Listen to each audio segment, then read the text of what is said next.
जय श्री राम सभी को। क्या आप कक्षा 8 जिज्ञासा पाठ नंबर 3 स्वास्थ्य एक अमूल्य निधि के अभ्यास के प्रश्नों को आसान भाषा में सीखना चाहते हैं? तो यह वीडियो आपके लिए बहुत उपयोगी होने वाला है। लेकिन इससे पहले आपको एक सवाल बताना होगा। अगर किसी व्यक्ति के पास बहुत सारा धन हो लेकिन उसका स्वास्थ्य अच्छा न हो तो क्या वह वास्तव में खुश रह पाएगा? तो इस वीडियो में हम करेंगे विज्ञान के जिज्ञासा बनाए रखें पार्ट नंबर 3 के सभी अभ्यास के प्रश्न उत्तर। तो सबसे पहला जो प्रश्न है, चित्रों में दर्शाए गए रोगों को संचरणीय अथवा असंचरणीय रोगों के रूप में समूहीकृत करें। मतलब ये रोग दे रखे हैं। पहला रोग दे रखा है सर्दी जुकाम और फ्लू, दूसरा है आंतर जवर या टाइफाइड, तीसरा है मधुमेह या डायबिटीज, तीसरा है अस्थमा या दमा, और अगला क्या है छोटी माता या चिकन पॉक्स। तो इनमें से कौन कौन से जो 5 बीमारियों में से कौन कौन से संचरणीय हैं अथवा कौन कौन से असंचरणीय हैं? तो देखो, जो उत्तर है संचरणीय रोग। संचरणीय रोग कौन से होते हैं? संचरणीय रोग वो रोग होते हैं जो हवा, पानी या संपर्क के द्वारा किसी दूसरे व्यक्ति में फैल जाते हैं, जैसे सर्दी जुकाम, फ्लू, आंतर जवर या टाइफाइड, छोटी माता या चिकन पॉक्स। ये ऐसी बीमारी हैं जो एक व्यक्ति से दूसरे व्यक्ति में लग जाती हैं, फैल जाती हैं। तो असंचरणीय रोग, ऐसे रोग जो दूसरे व्यक्ति में नहीं फैलते, मधुमेह अथवा डायबिटीज, और अगला है अस्थमा। तो ये था पहला प्रश्न। तो अब चलते हैं दूसरे प्रश्न पे। प्रश्न नंबर 2, रोगों को व्यापक रूप से संचरणीय और असंचरणीय रोगों के रूप में वर्गीकृत किया जा सकता है। नीचे दिए गए विकल्पों में से असंचरणीय रोगों की पहचान कीजिए। अब देखो, ये 4 ऑप्शन दे रखे हैं। ऑप्शन 1 आंतरजवर, ऑप्शन 2 अस्थमा, ऑप्शन 3 मधुमेह, ऑप्शन 4 खसरा। इन चारों रोगों में से कौन कौन से रोग हैं वो संचरणीय हैं और कौन कौन से असंचरणीय हैं, उनको अलग अलग करके इसने पूछा है असंचरणीय रोग बताने हैं। तो मतलब इनमें से संचरणीय को हम देखेंगे नहीं, तो जो संचरणीय रोग हैं वो किस किस ऑप्शन में हैं? तो इसका आंसर है ऑप्शन नंबर ख, 2 और 3। ख में ये 2 और 3 लिखा है। इसका मतलब है जो ये ऑप्शन दे रखे हैं ऊपर, इसमें 2 अस्थमा और 3 मधुमेह, ये ऐसे रोग हैं जो असंचरणीय हैं, जो दूसरे लोगों में नहीं फैलते हैं। उसके बाद है प्रश्न नंबर 3। प्रश्न नंबर 3 है, आपके विद्यालय में फ्लू का प्रकोप हुआ है और आपके अनेक सहपाठी अनुपस्थित हैं, जबकि कुछ खांसते और छींकते हुए विद्यालय में आ रहे हैं। तो संक्रमण को और अधिक फैलने से रोकने के लिए विद्यालय के द्वारा तत्काल क्या उपाय किए जाने चाहिए? तो इसका आंसर देखो क्या है। सबसे पहले विद्यालय में साफ सफाई का ध्यान रखें। दूसरा है सभी छात्रों को मास्क पहनने के लिए कहें। तीसरा है छात्रों को हाथ धोने के लिए प्रेरित करें। उसके बाद है बीमार छात्रों को घर पे रहने की सलाह दें। कक्षाओं में वेंटिलेशन बढ़ाएं। फिर है प्रश्न नंबर 2, इसका पार्ट नंबर 2 है जो। फिर है पार्ट नंबर 2, यदि आपके साथ बेंच पर बैठने वाले सहपाठी में फ्लू के लक्षण दिखाई देने लगें तो आप उन्हें दुख अथवा ठेस पहुंचाए बिना कैसे प्रतिक्रिया देंगे? तो उत्तर देखो, उन्हें आराम करने की सलाह दें, घर से स्कूल जाने के लिए कहें, स्कूल से घर जाने के लिए कहें। घर पे ही आप आराम करो, स्कूल में मत आओ। उनसे मास्क पहनने के लिए कहें, उनके स्वास्थ्य के बारे में पूछें और उन्हें मदद की पेशकश करें कि आपकी क्या मदद करें। उसके बाद पार्ट नंबर 3, इस स्थिति में आप स्वयं को दूसरों को संक्रमित होने से कैसे बचा सकते हैं? उत्तर है नियमित रूप से हाथ धोएं, भीड़ भाड़ वाले स्थानों से बचें, मास्क का उपयोग करें, खांसते या चीखते समय मुंह ढकें, स्वस्थ आहार और पर्याप्त नींद लें, सही खाना खाना है और अच्छे से सोना है। उसके बाद अगला प्रश्न है प्रश्न नंबर 4 कि आपका परिवार ऐसे स्थान पर यात्रा करने की योजना बना रहा है जहां मलेरिया का प्रकोप है। तो प्रश्न नंबर 1, पार्ट नंबर 1, यात्रा से पूर्व, यात्रा के समय और यात्रा के बाद पश्चात आपको कौन कौन सी सावधानियां रखनी चाहिए? तो उत्तर देखो इसका क्या है। यात्रा से पूर्व, यात्रा से पूर्व, यात्रा के समय और यात्रा के पश्चात सावधानियां। यात्रा से पहले मलेरिया के टीके या वैक्सीन लगवाएं।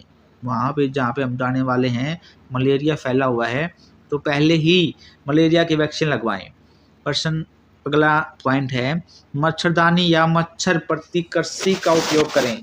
जैसे तुमने देखा भी होगा ओडोमोस होती है, जिसको लगाने के बाद मच्छर नज़दीक नहीं आते हैं, तो उनको बोलते हैं मच्छर प्रतिकर्षी, उनका उपयोग करना है। अगला है हल्के रंग के कपड़े पहने जो शरीर को ढकें ताकि मच्छर ना काट सकें। अगला है मच्छरों की सक्रियता वाले समय सुबह शाम बाहर न जाएं। और अगला है यात्रा के बाद स्वास्थ्य जांच करवाएं। जब यात्रा पूरी हो जाए तो उसके बाद आपने क्या करना है, हेल्थ को चेक करवाना है। उसके बाद पार्ट नंबर 2 है क्या है, आप अपने भाई अथवा बहन को मच्छरदानी या मच्छर प्रतिकर्षी का महत्व कैसे समझाएंगे?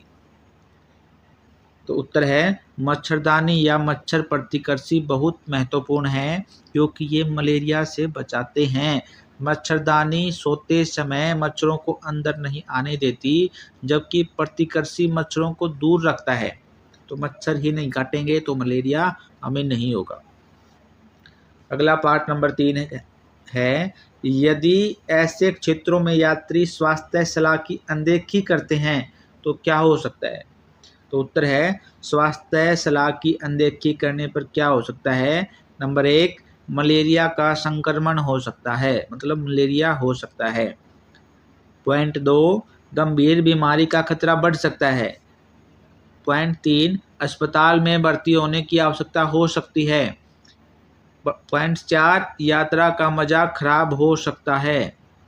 और पॉइंट 5 है परिवार और दोस्तों को भी खतरा हो सकता है। अब है प्रश्न नंबर 5। प्रश्न नंबर 5 क्या है, देखो।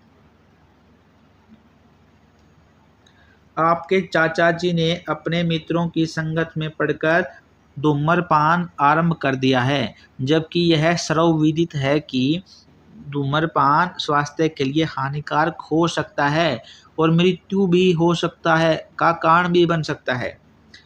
तो पार्ट नंबर 1, आप उन्हें ठेस पहुंचाए बिना उन्हें ऐसा क्या कहेंगे जिससे वो धूम्रपान या इसे छोड़ दें? तो उत्तर देखो क्या है, मैं अपने चाचा जी से कहूँगा कि धूम्रपान से स्वास्थ्य पर बुरा असर पड़ता है। क्या आपने सोचा है कि इससे आपकी सेहत और परिवार पर क्या प्रभाव पड़ेगा? ये बात हम उस चाचा जी से पूछेंगे। उसके बाद है पार्ट नंबर 2, यदि आपके मित्र ने पार्टी में आपको धूम्रपान करने के लिए कहा तो आप क्या करेंगे? आपका दोस्त है, आपको बोला कि पार्टी में ये लो सिगरेट पी लो, तो आप उसको क्या बोलेंगे? तो उत्तर है अगर मेरे मित्र ने पार्टी में धूम्रपान करने के लिए कहा तो मैं कहूँगा नहीं, मैं धूम्रपान नहीं करता, यह स्वास्थ्य के लिए हानिकारक है, तो उसको मना कर देना है। पार्ट नंबर 3 है विद्यालय ऐसी हानिकारक आदतों से विद्यार्थियों को बचाने में कैसे सहायता कर सकते हैं? आंसर है विद्यालय हानिकारक आदतों से बचाने के लिए जागरूकता कार्यक्रम, सेमिनार और स्वास्थ्य शिक्षा का आयोजन कर सकते हैं। इससे छात्रों को सही जानकारी मिलेगी। प्रश्न नंबर 6, सानिया अपनी सखी विनीता से कहती है कि प्रतिजैविक औषधियाँ किसी भी संक्रमण को ठीक कर सकती हैं, इसलिए हमें रोगों की चिंता नहीं करनी चाहिए। विनीता को ऐसे कौन से प्रश्न पूछ सकती है कि जिससे सानिया समझ सके कि उसका कथन गलत है। भाई देखो इसका आंसर क्या है। उत्तर है, विनीता निम्नलिखित प्रश्न पूछ सकती है। क्या प्रतिजैविक औषधियाँ विषाणु जैसे फ्लू को भी ठीक कर सकती हैं? अगर हम प्रतिजैविक का उपयोग बिना ज़रूरत के करें तो क्या होगा? क्या आपको पता है कि कुछ कीटाणु प्रतिजैविक के खिलाफ मजबूत हो जाते हैं? क्या ऐसे रोग हैं जो जीवाणु से नहीं होते और क्या प्रतिजैविक उनकी मदद कर सकते हैं? ये सवाल हम उनसे करेंगे। उसके बाद है प्रश्न नंबर 7। प्रश्न नंबर 7 में देखो क्या है। निम्नलिखित तालिका में 1 वर्ष की अवधि में चिकित्सालय में अंकित किए गए डेंगू के मामलों की संख्या की जानकारी दी गई है। मतलब क्या है, पहली संख्या देखो, ये जनवरी के महीने में डेंगू आए 10, फरवरी में 12, मार्च में 15, अप्रैल में 18। इस प्रकार से अलग अलग महीनों के ये दिए गए हैं। तो उसके बाद देखो क्या है। उसके बाद सवाल है, आप एक बार ग्राफ या दंड आलेख बनाइए जिसमें x अक्ष पर मामलों की संख्या, जिसमें y अक्ष पर मामलों की संख्या और x अक्ष पर माह के नाम अंकित हैं हों और अपने निष्कर्षों को समीक्षात्मक विश्लेषण कीजिए और निम्नलिखित प्रश्नों के उत्तर दीजिए। तो आपने क्या करना है, इस प्रकार का एक बार ग्राफ बनाना है। देखो ये नीचे की तरफ महीनों के नाम हैं, जनवरी, फरवरी, मार्च, अप्रैल। ये होता है एक्स एक्सिस, ये एक्स अक्ष है और ये है ऊपर की तरफ वाई अक्ष। इसमें लिखना है डेंगू के मामले। तो जैसे जनवरी में 10 था तो इसका ऊंचाई 10 तक करनी है। इस प्रकार से इसको बार ग्राफ को बनाना है और उसके बाद प्रश्नों के उत्तर देने हैं। इस बार ग्राफ को देख करके उत्तर देने हैं। तो पहला प्रश्न है, किन 3 महीनों में डेंगू के मामले सबसे अधिक थे? किन 3 महीनों में डेंगू के मामले सबसे अधिक थे? तो इस ग्राफ को देखना है और सबसे ऊपर सबसे बड़ा ग्राफ किसका है, वो जुलाई, अगस्त, सितंबर। तो इसका आंसर हो जाएगा, डेंगू के मामलों की संख्या जुलाई, अगस्त, सितंबर में सबसे अधिक थी। इन महीनों में मामलों की संख्या क्रमशः 65, 65 और 65 थी। ठीक है। उसके बाद है प्रश्न का पार्ट नंबर 2। किस महीने अथवा महीनों में मामले सबसे कम थे? तो उत्तर है, डेंगू के मामलों की संख्या जनवरी, फरवरी, मार्च में सबसे कम थी। इन महीनों में मामलों की संख्या क्रमशः 10, 12 और 15 थी। पार्ट नंबर 3, डेंगू के सर्वाधिक प्रकोप वाले महीनों में प्राकृतिक या पर्यावरणीय कारक इसके मामलों में वृद्धि का कारण बन सकते हैं। ये पूछा है, क्वेश्चन मार्क है पीछे ऐसे। तो उत्तर है, डेंगू के प्रकोप वाले महीनों में प्राकृतिक या पर्यावरणीय कारण, मानसून का आगमन, बारिश के कारण पानी जमा होता है जिसमें मच्छरों को प्रजनन का स्थान मिलता है। एक कारण तो है मानसून, दूसरा कारण है उच्च तापमान। गर्मी मच्छरों की गतिविधि को बढ़ाती है जिससे डेंगू के मामले बढ़ते हैं। अगला है नमी। अधिक नमी मच्छरों के जीवन चक्रों को तेज करती है जिससे संक्रमण का खतरा बढ़ता है। अगला है स्वच्छता की कमी। गंदगी और कचरों के कारण मच्छरों का प्रजनन स्थान बढ़ जाता है। और अगला है पर्यावरणीय परिवर्तन। जलवायु परिवर्तनों से मच्छरों की प्रजातियों में बदलाव आ सकता है जिससे नए प्रकोप हो सकते हैं। तो ये था इसका आंसर। अगला पार्ट है पार्ट नंबर 4। कुछ ऐसे निवारक उपाय सुझाइए जो समुदाय अथवा सरकार के द्वारा ऐसे समय में पूरा किए जा सकते हैं जब डेंगू के मामले सबसे अधिक होते हैं ताकि डेंगू के प्रकोप को कम किया जा सके। मतलब हर साल जो डेंगू ज़्यादा आता है जुलाई, अगस्त, सितंबर में आता है, कि सरकार ऐसा क्या करे कि इनकी संख्या कम हो। तो इसका आंसर देखो, इसका आंसर है डेंगू के प्रकोप को कम करने के लिए उपाय। स्वच्छता अभियान, गंदगी और कचरे को साफ करना जिसमें मच्छरों के प्रजनन का स्थान कम हो सके। दूसरा है जल संचयन, पानी जमा न होने दें, जैसे कि बर्तन, टायर आदि में पानी न रखें। मच्छरदानी का उपयोग, सोते समय मच्छरदानी का उपयोग करें ताकि मच्छर न काट सकें। अगला है मच्छरनाशक का छिड़काव, सरकारी स्तर पर मच्छरनाशक का छिड़काव करना या खासकर बारिश के बाद, तो मतलब क्या है, स्प्रे करते हैं तो जिससे मच्छर हैं वो नष्ट हो जाते हैं। और अगला है जन जागरूकता, लोगों को डेंगू के लक्षण, उसके रोकथाम के तरीके के बारे में जागरूकता करना, ये काम हो सकते हैं। उसके बाद है प्रश्न नंबर 8। प्रश्न नंबर 8 क्या है?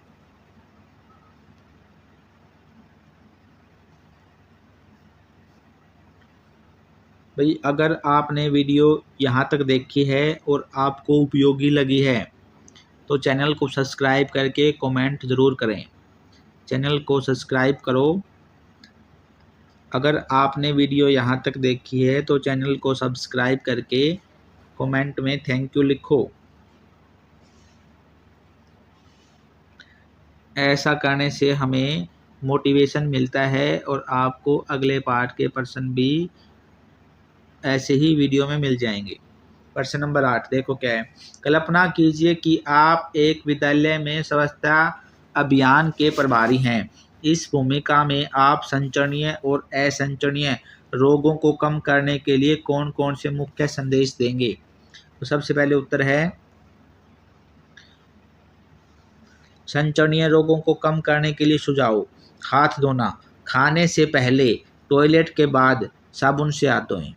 स्वच्छता बनाए रखें, मतलब अपने शरीर, कपड़ों और आसपास को साफ रखें। खांसते या छींकते समय ढकें, अपने मुंह को खांसते छींकते समय ढकें।